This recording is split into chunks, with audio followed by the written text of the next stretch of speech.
Pagkahibalo sa 7 ka bulang mabdos nga si Riza Quintanilla nga adunay end stunting symposium activity, miadto dayon kini sa ilahang rural health unit sa barangay Fatima Jansan. Bisan pa man ikaduha na niyang anak iyang ginasabak, apan gusto matud pa niyang mahibaluan kung unsaon malikayan mahimong bansot ang usa ka bata. Pag dili ka aware sa pagbuntis nimo, pagdako sa bata, maigo siya sa bawa ang bata may mong bansot, di ba? Ingon sila basta kanang lack of nutrients sa tiyan palang daan. Para madungagan pa nga ako ang mga knowledge nga sa ako ang ikatulong nga pagbuntis, nga sa ako ang ikatulong nga pagbuntis is madungagan pa nako ako ang pag-atiman sa akong mga anak puhon-puhon.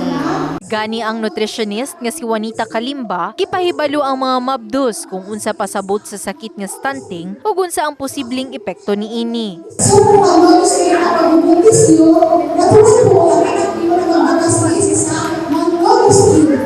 So, after po siya maging malnutrition, magiging underweight na siya naglabagat. So, pag nag-aaral na siya, ang tawag sa INS, malnutrition na overall. So, problema yun. Ang end stunting lakip lang sa advokasya ni Brigada asa matag simana nagapahigayon kini og awareness campaign alang sa mga adunay ginasabak. Kami sa idalagyan naman yung produkto na alay yung sa inyo para sa pagpalagay sa itong anak tama. Hindi naman sa produkto mong nalaman din, pagtulunan,